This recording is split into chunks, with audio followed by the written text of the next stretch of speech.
My name is Eric Gaskell, and you're listening to the Distorted History Podcast.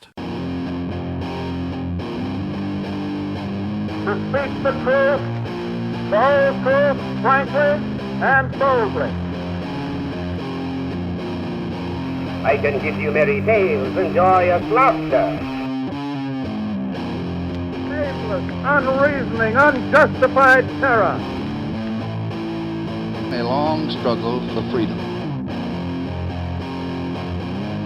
It really is a revolution. In our last episode, an unnamed hurricane, as the official system for naming them would not be created for another 50 plus years, had passed over Cuba doing little damage. The American weather observers on the island then concluded that this storm was a little known, and based upon how they believed such storms to behave, they would assert that from Cuba it had swung in a northeasterly direction into the Atlantic. Meanwhile, the Cuban weather observers were convinced that this was the type of storm that historically strengthened after passing over their island, a conclusion they believe was supported by various signs like a halo around the moon that was caused by clouds high up in the atmosphere that resulted from such powerful storms. They also, unlike the Americans, believed this powerful storm was heading to the northwest over the Gulf of Mexico toward Texas. Yet at the time, it was only the American predictions that reached the wider world, as the American Weather Bureau had used their connections to ban the Cuban meteorologists from using the telegraph to share their forecasts, which all meant that the island city of Galveston, Texas had no real warning of what was coming their way. The closest thing they actually got was the American Weather Bureau issuing a storm, not a hurricane warning. A warning that did little to alert the people of Galveston of the monster storm that was heading their way, as the forecast for Saturday, the 8th of September, called for some high northerly winds overnight and some potentially heavy rain on Saturday, which is kind of what they got, although it does nothing to suggest the sheer magnitude of destruction that was in store for the city, or in any way suggest that people needed to evacuate, which, to be clear, was the one thing that could have prevented this storm from becoming the deadliest storm in American history.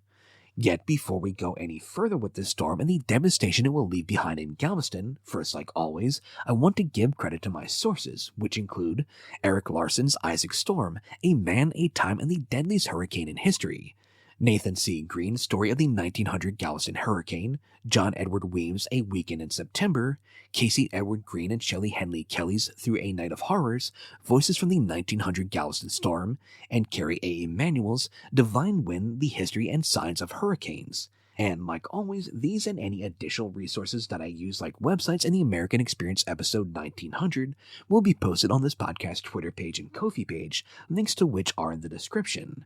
And with all that being said, let's begin. On the morning of Saturday, the 8th of September, the people awoke to some actual cool air for a change. Temperatures for the past week had been in the 90s, and the entire summer of 1900 in general had been sweltering. Now, Isaac Klein, the head of the Weather Bureau's office in Galveston, would later claim that upon seeing the signs that a storm was coming, especially the large waves in the otherwise typically calm Gulf, he had rushed down to the beach shouting a warning to everyone he came across, telling them to either flee the city or to seek safety in the center of the town, doing so over the Weather Bureau's insistence that there was not a hurricane heading their way, and their policy of not issuing such warnings without approval. In doing this, Isaac would claim to have convinced some 6,000 people to leave the beach and nearby neighborhoods, thereby saving their lives. Yet, in the many documented survivor accounts, none would corroborate this ever happening. Indeed, Isaac's own branch of the Weather Bureau would continue that day to toe the company line, as they told anyone who asked that the expected storm was just a spur and not much to worry about. Isaac himself that Saturday morning even personally told some wholesale merchants to expect some minor flooding, encouraging them to raise their goods 3 feet off the ground to be safe. Between this and his own choice to stay in his home just 3 blocks off the island's Gulf Coast suggests that Isaac did not in fact have any idea about the magnitude of the storm headed their way. So, with no warnings coming from the Weather Bureau or even from Isaac himself, even with the storm bearing down on the city that morning with the wind picking up and the cloud-covered building overhead, no one really seemed to take it that seriously. Not even when the waters started to rise, because the long-term residents of Galveston had seen their fair share of storms before. Storms that they had weathered time and again without much issue. In fact, if anything, storms seemed to bring a lot of excitement to their lives. People liked to listen to the rain fall. They liked to watch the waves crash against the shore. Children, meanwhile, would dance in the rain and even build little rafts out of washtubs and the like to play in the rising waters. This was Saturday after all, a time to play especially since the air had finally cooled from the oppressive heat that had been present for much of that summer. While the children played, some adults chose to congregate around the beach. Hundreds, you see, were drawn to watch the grand spectacle of the waves either crashing against the shoreline or shooting up into the air as they struck the streetcar trestle that had been built out over the waters of the Gulf so passengers could have the experience of riding a trolley over the waves. Many of these adults would gather to watch this show in the numerous cheap restaurants down by the shore that offered beer and boiled clams. Or alternatively, they would gather in the little stores that made their money selling souvenirs, seashells, and postcards to vacationers. One of those drawn to this spectacle was an out-of-towner from Scranton, Pennsylvania named Walter Davis. You see, sometime around 11 on that fateful Saturday morning, Walter happened to overhear talk about huge waves destroying shops down by the city's midway. Hailing from landlocked Scranton, Walter knew he was unlikely to get all that many chances in his life to behold such a scene, so he hopped aboard one of Galveston's trolleys and made his way down to the beach where he got to see the waves and their destructive power firsthand. As he would later note, quote, "The sight was grand at the time," as he, quote, "watched the waves wash out and break all those shell houses, theaters, and lunchrooms." Soon enough, though, those same waves got a bit too close for Walter's comfort, so he headed back to his hotel, having to walk all the way as the trolleys by this point had stopped running due to the weather. As he then walked through the worsening conditions, Walter would describe the wind-driven rain that pelted his face as feeling almost like hail. Yet, despite this, he still headed out once again after grabbing a bit of lunch. Instead of heading back to the Gulf Shore, though, Walter headed to the bay side of the island, where despite being on the opposite side of the island from the Gulf, he found the water coming in from that side too. In fact, Davis could actually see the water visibly rising, to the point that despite standing on a raised sidewalk, Walter soon found himself standing in water, at which point he would later note, quote, "I became to be nervous." And with good reason, as he was on an island that had the Gulf of Mexico on one side, whose waters were being pushed in by the hurricane storm surge, which is a sudden rise of sea level resulting primarily from a hurricane's powerful winds. Meanwhile, on the other side of the island, the waters of Galveston Bay were also being pushed up and onto the island by the hurricane's winds that were wrapping around from the north. Additionally, what neither Walter nor anyone else at that moment could know was the hurricane would hit land just southwest of the city's position, which, as it turns out, was the ideal position to expose Galveston to the most damage possible. As with the way hurricanes work, spinning counterclockwise in the northern hemisphere, this positioning made it so that Galveston would be hit by the storm's strongest winds and by the strongest storm surge. Yet, even as Walter was beginning to worry about his safety, not everyone in Galveston was paying as much attention to the storm as he was. While children were playing and some adults went down to the shore to watch the spectacle, with a few actually getting worried by the sights they saw there, a number of Galveston residents just headed in to work like they normally did that Saturday morning. These individuals, oftentimes men, then headed downtown to their jobs as if nothing at all unusual was happening, all the while ignoring the warning signs that were increasingly all about them.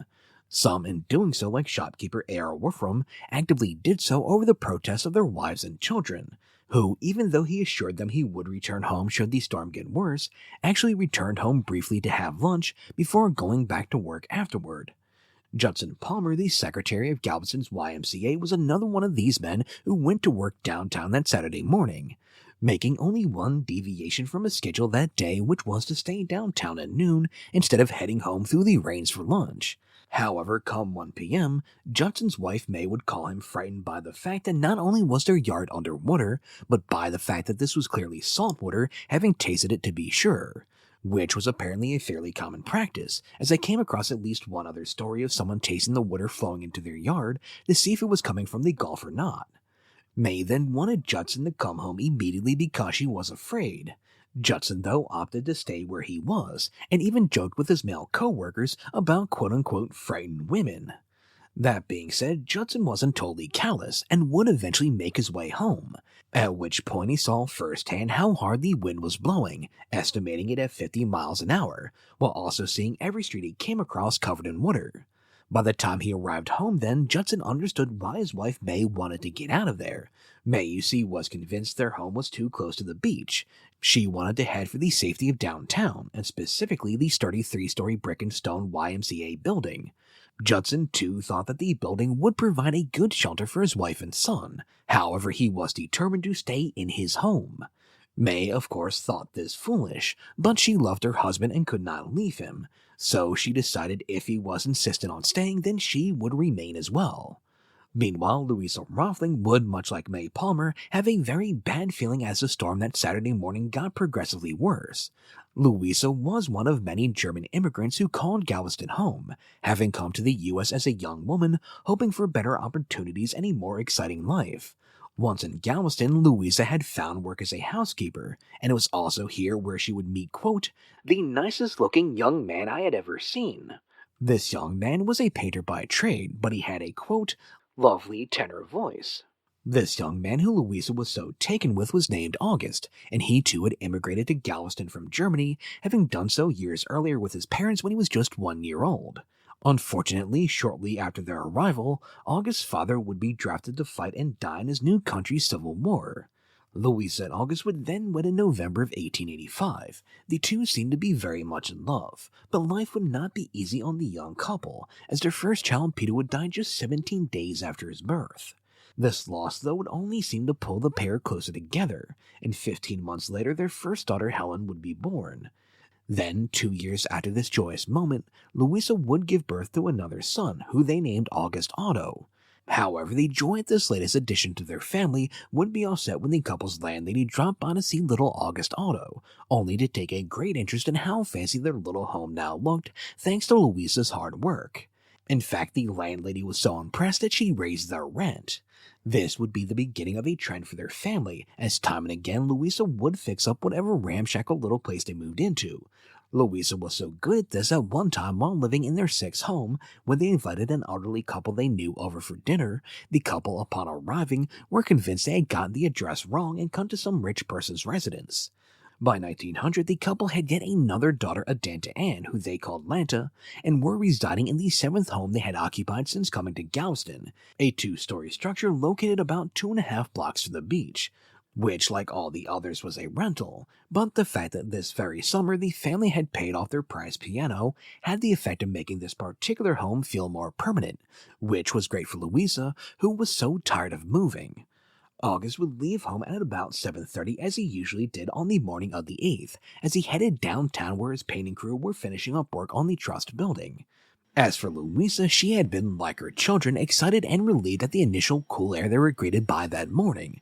She hadn't even been worried about the rising waters, as like many other Galveston residents, she likely just saw this as one of their typical floods that would come and go in the span of a few hours. Louisa, though, would start to grow worried when 2 of her children, Helen and little August, returned home after visiting the beach with tales of waves breaking down the massive bathhouses there. Initially, Louisa could not believe these stories. Those buildings had seemingly been there forever, and they were built out of large, thick timbers. There was no way that some waves could be ripping them apart. Her children had to be telling tales. They were insistent, though, that they were telling the truth, and Louisa suddenly grew very, very afraid. So she sent her son downtown to tell his father to return home now. The elder August, though, would not hear such talk, and instead told the boy to inform his mother that he'd be home for lunch and no sooner. Then, when August finally did arrive home, he was shocked to find that his wife had not prepared a meal for him like she normally did, as she had been too nervous to think about cooking. This situation quickly devolved into an argument, as Louisa was terrified and worried about her family's safety, while August was convinced she was panicking over nothing. Louisa at this point demanded that August immediately go out and fetch a carriage to take her and their children to safety, telling her husband that if they drowned due to his negligence, he would never have any peace. August, though, ignored his wife's dramatics and left to return to his job intent on paying his men for their week's work, confident that this was all to do about nothing. Meanwhile, Rabbi Henry Cohen, after saying goodbye to his congregation Saturday morning, returned to his home, which sat about a mile from the beach and sat about 12 feet off the ground on stilts, as did most of the homes in the city. Along the way home, the rabbi couldn't help but notice the families he passed carrying clothing, food, photographs, and various other household items like lamps. For the man who often spent his days riding about town on his bicycle with a list of needy people to visit, these people reminded him of refugees. An impression that was only reinforced as he heard tell of how the large sturdy bathhouses down on the Midway were being destroyed and about to collapse into the surf, and how the streetcar trestle had been so twisted by those same waves that it too was about to collapse. It became clear then that these were people who were fleeing their homes, hoping to find higher and safer ground.